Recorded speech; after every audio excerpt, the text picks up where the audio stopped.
Assalamualaikum warahmatullahi wabarakatuh. Bismillahirrahmanirrahim.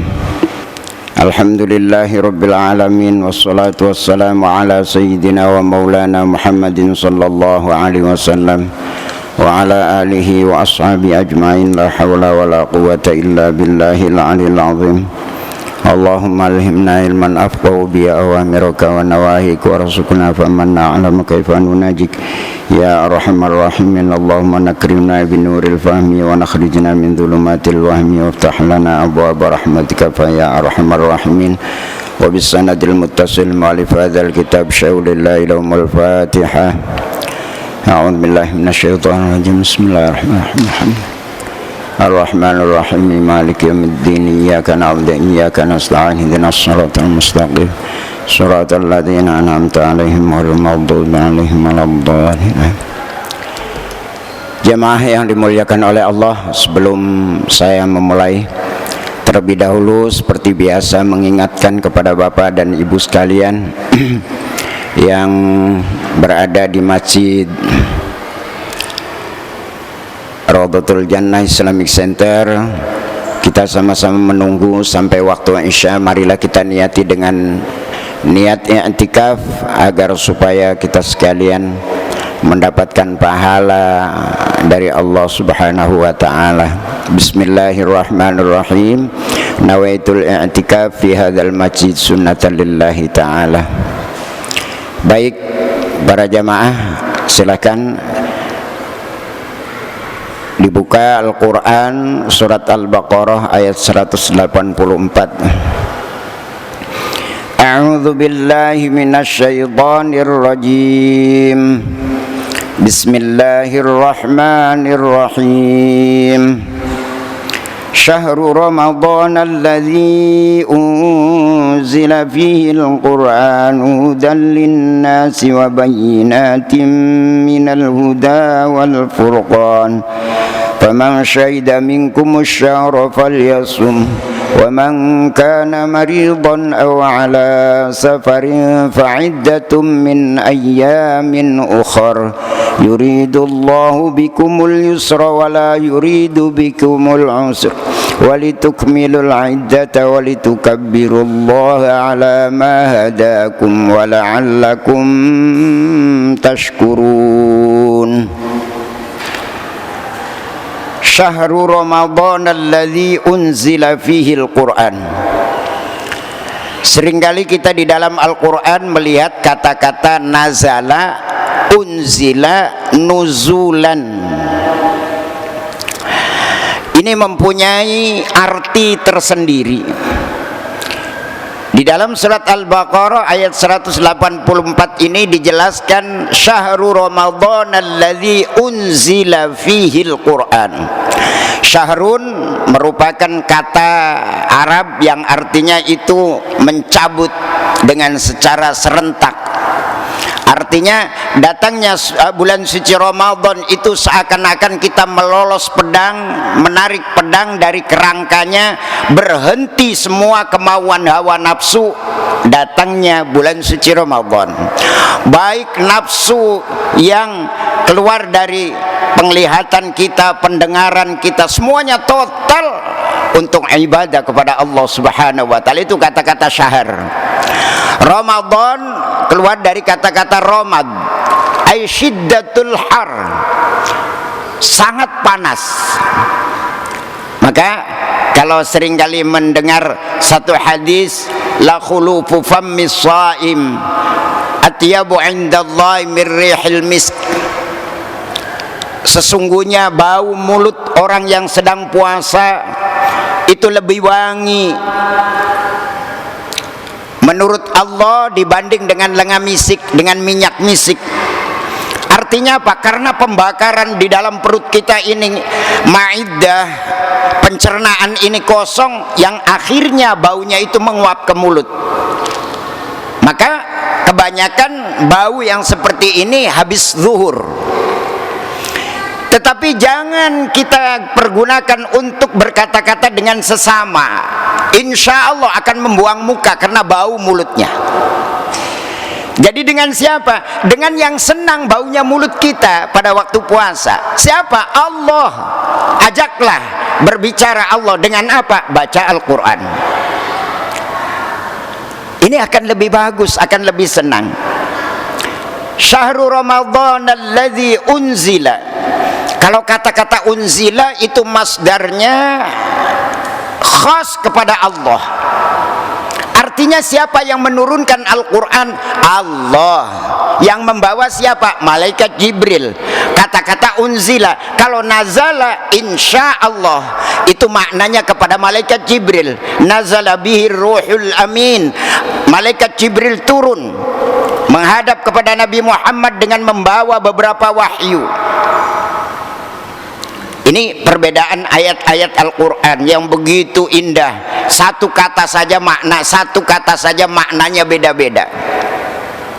Maka menafsirkan Al-Quran ini, Allah seringkali adabnya atau etikanya orang mengartikan Al-Quran, ulama-ulama salaf seringkali didahului wallahu a'lam bimuradih. Allah yang mengetahui kehendak daripada ayat ini. Karena apa? Menjabarkannya ini susah. Syahrul Ramadan alladzi unzila fihi al-Quran. Bulan Ramadan adalah bulan di mana Allah menurunkan Al-Quran. Al-Quran ini diturunkan pertama kali di dalam bulan suci Ramadan. Maka biasanya di dalam bulan suci Ramadan ada peringatan nuzulul Quran. Qabli unzilal Quran, nuzulul Quran.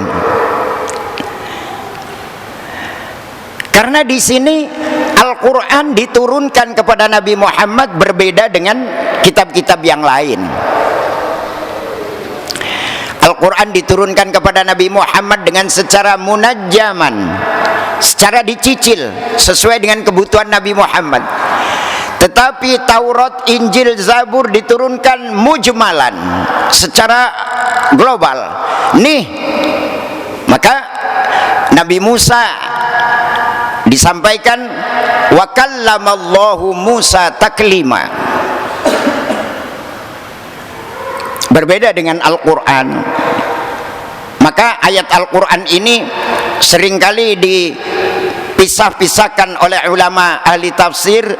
Kalau ada ayat Al-Quran yang diawali dengan kata-kata ya ayyuhalladzina amanu, ini berarti Al-Quran sudah diturunkan di Madinah. Kalau ada Al-Quran ayatnya ya ayyuhan nas, berarti ayat ini diturunkan di Makkah. Diperinci oleh ahli-ahli tafsir. Tetapi permulaan Al-Quran diturunkan di Makkah. Awalnya adalah Iqra bismi rabbikal ladzi khalaq. Seringkali saya jelaskan kenapa Allah Ta'ala menurunkan Al-Quran kok memakai Iqra, tidak utslu. Padahal di sini pengertiannya hampir sama, namun tujuannya beda.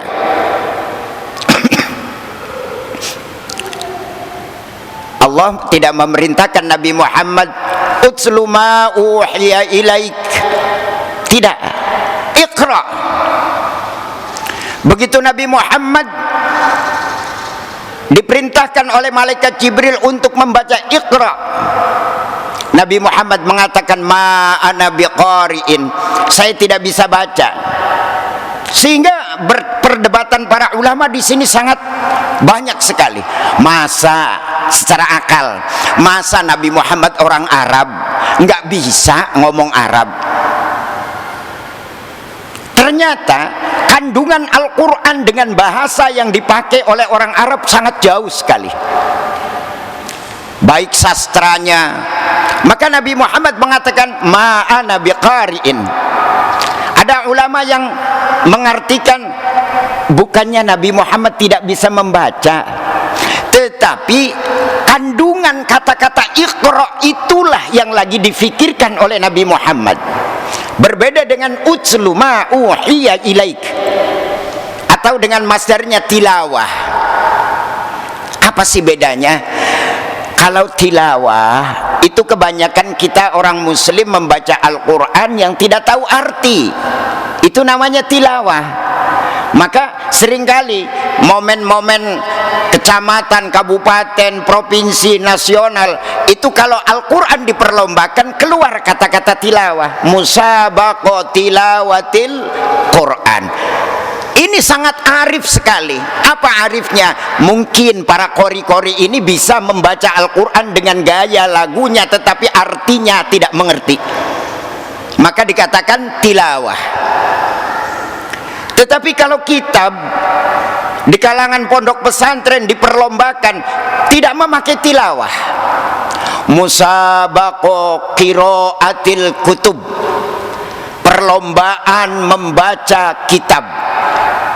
Karena apa? Kata-kata qiraah di sini sudah mengandung arti orang yang membaca kitab itu sudah tahu isi apa yang dibaca. Beda artinya. Maka Nabi Muhammad berulang-ulang, Iqra ya Muhammad, ma ana biqari'in, saya tidak bisa baca, saya tidak bisa baca. Begitu ketiga, Iqra bismi rabbikal ladzi khalaq, khalaqal insana min 'alaq. Baru Nabi Muhammad tahu artinya, kemudian mengikuti Iqra bismi rabbikal ladzi khalaq. Ini pada bulan Ramadan. Maka di sini dikatakan Al-Quran yang mana? Al-Quran diturunkan kepada manusia, wa bayyinatin minal huda wal furqan. Di dalamnya Al-Quran itu terdapat huda, petunjuk dari Allah. Artinya orang kalau ingin bertambah ilmu, bertambah hidayah, pelajari Al-Quran. Dalam bacaannya saja itu akan bisa membawa bahasa-bahasa yang lain. Coba perhatikan, orang membaca Fatihah, kalau ada ro menyandang harkat fathah, itu wajib dibaca tebal. Ar-Rahman, siratal ladzina an'amta alaihim, tebal. Tetapi apabila ada ro menyandang harkat kasrah, maka harus dibaca tipis, ghairil wa raqqikir ra'a idza ma kussirat, harus dibaca tipis. Tetapi apabila ada ro menyandang harkat tasdid, tidak boleh tebal, tidak boleh tipis. Wa akhrifi takriron ju'il, maka tidak boleh tebal, tidak boleh tipis. Ar-Rahmanir Rahim, Ar-Rahmanir Rahim. Subhanallah.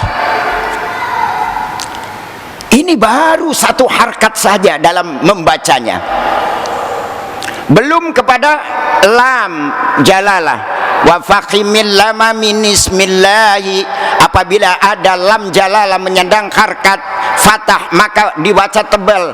Tidak boleh Allah, tidak boleh Allah, harusnya dibaca tebal Allah.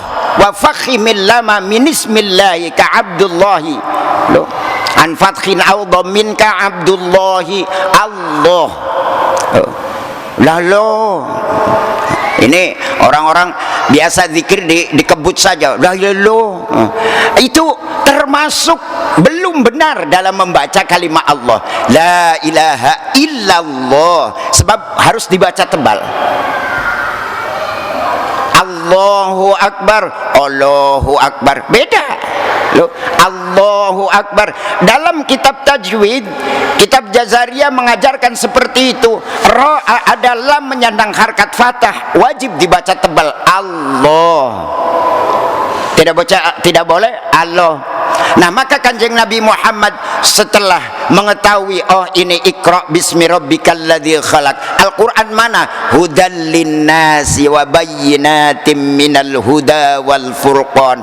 Al-Quran itu adalah petunjuk bagi, dan Al-Quran menjelaskan tentang mana haram dan mana halal. Coba ada satu ayat yang lain. A'udzu billahi minasyaitonir rajim. Inna anzalnahu fi lailatin mubarakatin inna kunna munzirin fiha yufraqu kullu amrin hakimin amran min indina inna kunna mursilin. Allah semenjak menurunkan Al-Quran pertama, di dalamnya adalah al-fariq bainal haq wal batil. Maka di sini bagi siapa saja yang ingin mendapatkan hidayah dari Allah, hidupnya akan mendapatkan kebenaran, pelajari Al-Quran. Sebab di dalam Al-Quran di situ sudah dijelaskan mana yang halal, mana yang haram, mana yang harus dilakukan, mana yang harus tidak dilakukan. Ini akan mengerti tentang isi-isi Al-Quran yang di dalamnya adalah wa bayyinatim minal huda wal furqan mimma yufarriqu bainal haqqi wal batil. Memang di dalam Al-Quran itu menjelaskan barang yang benar dan barang yang batil. Kadang-kadang kita ini baru sebatas bisa baca Al-Quran, dan masih teman-teman kita yang belum bisa baca Al-Quran. Subhanallah. Karena apa? Orang membaca Al-Quran tidak mengerti artinya, itu sudah dicatat ibadah oleh Allah Subhanahu wa ta'ala. Apalagi kalau kita mengerti artinya. Baru selanjutnya Allah Subhanahu wa ta'ala akan menjelaskan tentang siapa saja yang kewajiban melaksanakan puasa apabila datangnya bulan suci Ramadan. Faman syahida minkumus syahra falyasum. Barang siapa yang mengetahui masuknya bulan suci Ramadan, wajib melaksanakan puasa. Coba pelajari satu persatu. Faman syahida, man. Ada yang mengatakan man syartiyah. Jawabnya falyasumhu. Berarti di sini menghabiskan seluruh umat Islam yang mengaku agamanya Islam, baik dalam keadaan diam di rumah, dalam perjalanan, dalam keadaan sakit, dalam keadaan hamil, dalam keadaan menyusui, semuanya wajib puasa. Karena apa ayatnya? Faman syahida minkumus syahra falyasumhu. Barang siapa yang mengetahui datangnya bulan suci Ramadan, wajib puasa. Karena ada kaidah yang mengatakan kullu syai'in mustasnayat, setiap segala sesuatu pasti ada pengecualian. Maka ada yang dikeluarkan dari faman syahida minkumus syahra falyasumhu wa man kana maridon au ala safarin. Barang siapa dalam keadaan sakit atau dalam perjalanan. Walaupun ini menurut Imam Ibnu Abbas, kata-kata wa man kana maridon au ala safarin ini hukumnya dimansukh. Karena apa? Orang yang bepergian dalam bulan suci Ramadan, orang yang sakit dalam bulan suci Ramadan, apabila dibawa puasa itu tidak apa-apa, dalam arti kuat, maka puasalah. Tetapi apabila akan membahayakan, begitu dibawa puasa penyakitnya makin bertambah, perjalanannya tidak konsen, maka Allah memberikan kerusuhan, silakan buka. Asalnya yang diperbolehkan untuk buka apabila datangnya bulan suci Ramadan cuma dua golongan, yaitu wanita yang sedang hamil dan wanita yang sedang menyusui. Ini saja yang boleh.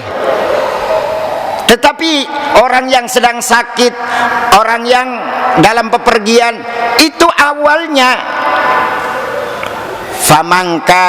faman syahida minkumus syahra falyasum, puasa. Baru dipilah oleh Al-Quran. Faman kana maridhan aw ala safarin fa'iddatum min ayyamin ukhar barang siapa yang sedang dalam puasa Ramadan kemudian melaksanakan peperjalanan, ada syarat perjalanannya, yang diperbolehkan untuk melaksanakan sholat qashar. Berapa sholat qashar itu? 2 farsakh. Dalam satu pos itu kurang lebih antara 40,2 kilo. Berarti perjalanan menempuh lebih daripada 84 kilo boleh melaksanakan sholat qashar. Pernah saya jelaskan, sholat qashar ini ada yang dijamak, kemudian qashar, ada qashar tanpa jamak. Jamaknya ada takdim, ada takhir. Boleh jamak takdim, boleh jamak takhir.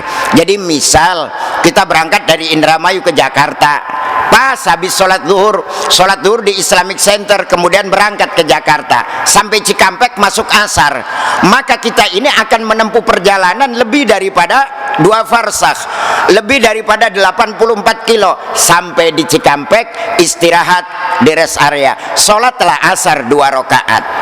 Itu rukhsah dari Allah, kemurahan dari Allah. Bahasa sekarangnya apa? Diskon dari Allah.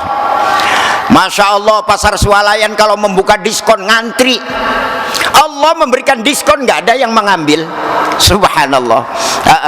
Barang siapa yang pepergian lebih dari 84 kilo, silakan, kata Allah, saya beri diskon. Sholat yang 4 rakaat 2 saja laksanakan. Niatnya bagaimana? Usolli fardal asri rakaataini qasran mustaqbilal qiblati adaan lillahi ta'ala. Saya niat melaksanakan sholat asar 2 rakaat di qashar karena Allah Ta'ala. Allahu Akbar. Enak Pak, ini rukhsah dari Allah, kenapa tidak dipakai? Oh belenak, kaya beli sampurna. Allah sudah menjamin sampurna sholatnya. Nah itulah mungkin beberapa hal yang berkaitan dengan masalah puasa. Jadi barang siapa yang tahu masuknya bulan suci Ramadan, wajib semuanya puasa. Kemudian ada rukhsah, faman kana maridun aw ala safarin fa'iddatum min ayyamin ukhar. Barang siapa dalam keadaan sakit atau dalam pepergian, boleh dilaksanakan puasanya pada hari-hari hitungan tidak puasa pada bulan yang lain. Nah, kenapa ulama menjelaskan seperti itu? Wahai orang yang pepergian, apabila dalam pepergian itu kuat melaksanakan puasa, puasalah. Kenapa? Kamu tidak akan tahu berapa fadilahnya di dalam bulan suci Ramadan, tidak akan ditemukan di bulan-bulan yang lain. Hebatnya bulan suci Ramadan, diamnya dianggap membaca tasbih. Allahu Akbar. Pahalanya malaikat tidak ada yang tahu berapa pahalanya orang yang sedang melaksanakan puasa, kecuali Allah yang tahu. Maka dengan demikian, pepergian apabila tidak membuat masyaqqat, tidak akan membahayakan, puasalah. Tetapi Al-Quran sudah menyatakan, barang siapa yang pepergian atau dalam keadaan sakit, boleh buka puasa, nanti bisa diqadha pada bulan-bulan yang lain. Sehingga terjadi di sini haid, menstruasi bagi wanita. Apakah itu termasuk penyakit? Oh, bukan. Ada yang mengatakan penyakit, karena di dalam ayatnya dijelaskan, yas'alunaka 'anil mahid qul huwa adza. Katakanlah wahai Muhammad, para sahabat bertanya, apakah menstruasi itu? Jawablah, qul huwa adza. Menstruasi itu adalah penyakit, kata Allah. Maka masuk dalam kata-kata faman kana maridun aw ala safar. Maka wanita-wanita yang pada waktu bulan suci Ramadan batal puasanya karena haram melaksanakan puasa karena menstruasi, boleh diqadha pada hari-hari berikutnya di bulan Syawal misalkan, itu akan lebih baik. Hadirin jamaah yang dimuliakan oleh Allah, waktunya tinggal 5 menit. Cek. Dipersilakan Untuk mengawali, ada seseorang Pak Kiai pergi menuju ke suatu hutan, tidak membawa HP, kalender apalagi. di hutan itu, ya namanya hutan, kalau sudah masuk tengah-tengah sampai berbulan-bulan, nah dia tidak tahu, atau di kutub, di daerah sana masuknya sebelum Ramadan, tidak tahu bahwa masuk bulan Ramadan. Nah itu termasuk gugur enggak kewajiban dia sebagai fardhotun? Ya, Kewajiban terus diqadha enggak? Setelah dia tahu lah melewati Ramadan. Jadi kayak enggak tahu anulah waktu, namanya paling tahunya itu siang malam, dia nggak bawa HP atau tanda-tanda yang bisa jadi tenger gitu, kayak kalender atau apa. Nah, mohon penjelasan Pak Kiai. terima kasih. Di dalam hadis itu dijelaskan rufi'al qalamu an thalath.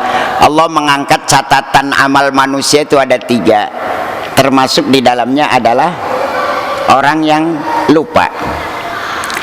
Orang yang tidak tahu tentang masuknya bulan suci Ramadan, ayatnya sangat soreh. Faman syahida waman kana ghairu syahidin, barang siapa yang orang yang tidak tahu masuknya bulan suci Ramadan kok tidak puasa, insya Allah tidak apa-apa dan wajib diqadha setelah tahu.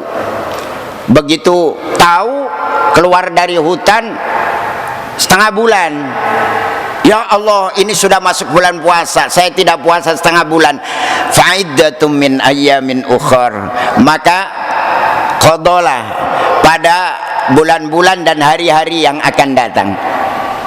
Jadi insya Allah tidak termasuk dosa karena ketidaktahuan. Sama dengan orang melaksanakan sholat karena tidak tahu kiblat. Memang kiblat itu ijtihadi, sebenarnya menghadap ke Ka'bah, menghadapnya ke laut ke sana. Nggak apa-apa, sampai salam juga nggak apa-apa, nggak dosa karena yakinnya kiblat itu adanya di sana dan dia itu yakin belum masuknya bulan suci Ramadan, insya Allah. Terima kasih.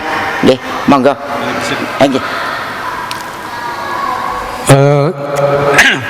Mohon penjelasan atau pertanyaan Pak Kiai, kaitannya dengan persyaratan qashar atau persyaratan boleh kita berbuka puasa dalam perjalanan. Kalau tidak salah dengar 84 kilo ya, persyaratan perjalanan boleh diqashar atau kita boleh buka puasa perjalanan dalam jauhnya 84 kilo saya dengar tuh ya gitu. Nah bagaimana kalau sekarang dengan situasi kondisi perjalanannya begitu cepat, seperti dari Semarang ke Indramayu, itu lebih dari 200 kilo kalau nggak salah. Nah, jadi lebih dari. Nah, bagaimana kalau umpamanya kan kita, apa kita tetap diperbolehkan mengqadha atau mengqadha dalam arti kata puasa? Padahal kalau perjalanan sekarang cuma 4 jam dengan perjalanan yang begitu cepat. Jadi antara umpamanya dari Semarang jam sekian itu masih bisa menempuh sholat asar atau duhur, atau kita juga masih bisa kuat di dalam perjalanan tidak usah buka puasa gitu. Terima kasih Pak. Terima kasih. Jadi di sini yang dijelaskan itu tidak berbentuk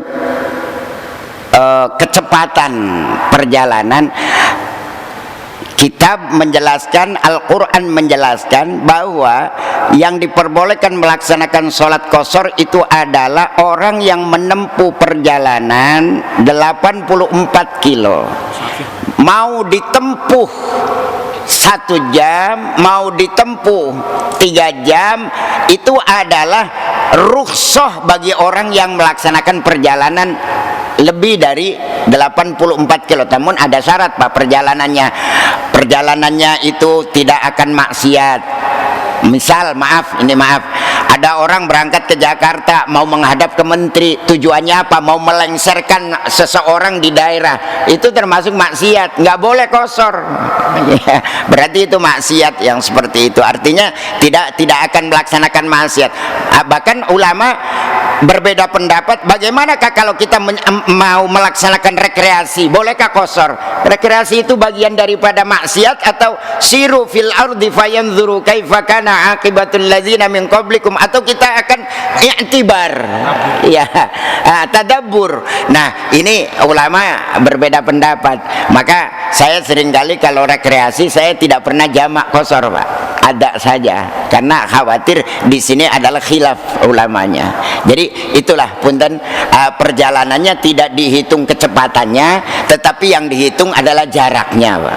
Dihitung jaraknya. Kalau jaraknya itu sudah melebihi 84 kilo, boleh melaksanakan qashar, boleh melaksanakan buka puasa. Namun tadi yang saya jelaskan, kalau sholat qashar itu sudah menjadi ketentuan, tapi buka puasa itu ada syarat. Apabila masyaqqat membahayakan perjalanan puasa, bukalah. Tetapi kalau tidak, lebih baik puasa.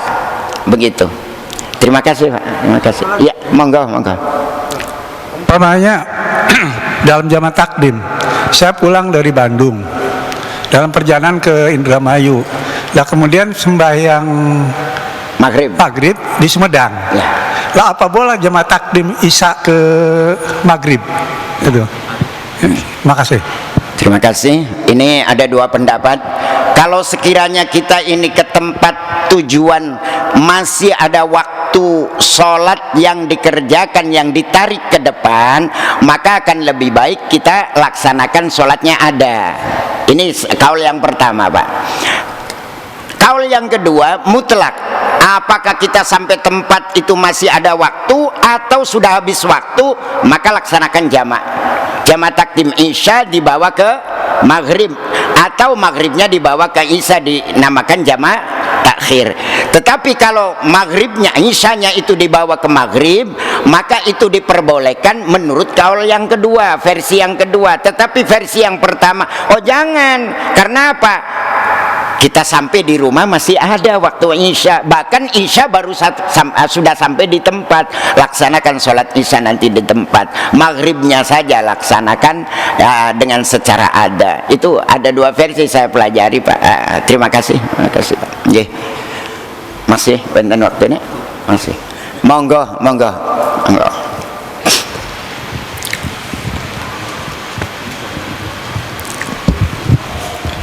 Terima kasih, Kiai. Masih berkaitan dengan qashar, ini lebih utama mana, jamaah qashar dengan sholat yang biasa? Utama di qashar atau utama yang biasa? Terima kasih, Kiai. Assalamualaikum. Saya kurang begitu hafal hadisnya, punten ya. Allah Subhanahu wa ta'ala apabila memberikan kemurahan, kemudian hamba ini melaksanakan, Allah senang. Ini saja bahan perbandingannya. Kita perjalanan ke Jakarta lebih dari 84 kilo, kemudian Allah memberikan rukhsah, silakan, karena dalam perjalanan diperbolehkan sholatnya diperpendek, yang tadinya 4 rakaat menjadi 2 rakaat, juga boleh dijamak, yang tadinya 2 waktu menjadi 1 waktu. Apabila dilaksanakan, Allah senang daripada tidak dilaksanakan. Nah, itulah gambarannya. Berarti kalau dilihat utama mana? Utama melaksanakan qashar. Tetapi sahabat Umar mengatakan, janganlah kamu memudahkan untuk melaksanakan sholat jamak takhir. Karena apa? Kamu termasuk orang yang takabur. Karena apa? Umur kita belum tentu sampai kepada waktu yang kedua. Jadi kalau masuk waktu pertama, laksanakan jamak takdim, jangan jamak takhir. Ini pendapatnya sahabat Umar yang seperti itu. Ya, terima kasih. Sampun ya. Baik, Bapak dan Ibu sekalian, mudah-mudahan apa yang saya sampaikan ada manfaatnya. Kurang dan lebihnya mohon maaf. Wa ufawwidu amri ilallah. Assalamualaikum warahmatullahi wabarakatuh. Al-Fatihah. A'udzu billahi minasyaitonir rajim. Bismillahirrahmanirrahim. Alhamdulillahirabbil alamin. Ar-Rahmanir Rahim. Maliki yaumiddin. Iyyaka na'budu wa iyyaka nasta'in. Ihdinas siratal mustaqim. Siratal ladzina an'amta 'alaihim ghairil maghdubi 'alaihim waladdallin. Amin amin ya rabbal alamin. Allahumma inna nas'aluka ya Allah bihaqqil Fatihah wa bi barakatil Fatihah wa bi sirril ladzi unzila fil Fatihah. Nawwir qulubana ya Allah bi بهدايتك كما نورت الأرض بنور شمسك أبدا أبدا اللهم إنا نسألك حسن الخاتمة ونعوذ بك من سوءها وأن تتوفنا مع الإيمان والتوبة اللهم بارك لنا في عمرنا وأولادنا وأرزاقنا وعلمنا وكل ما أعطيتنا برحمتك يا أرحم الراحمين ربنا آتنا في الدنيا حسنة وفي الآخرة حسنة وقنا عذاب النار وصلى الله على سيدنا محمد والحمد لله رب العالمين والسلام عليكم ورحمة الله وبركاته.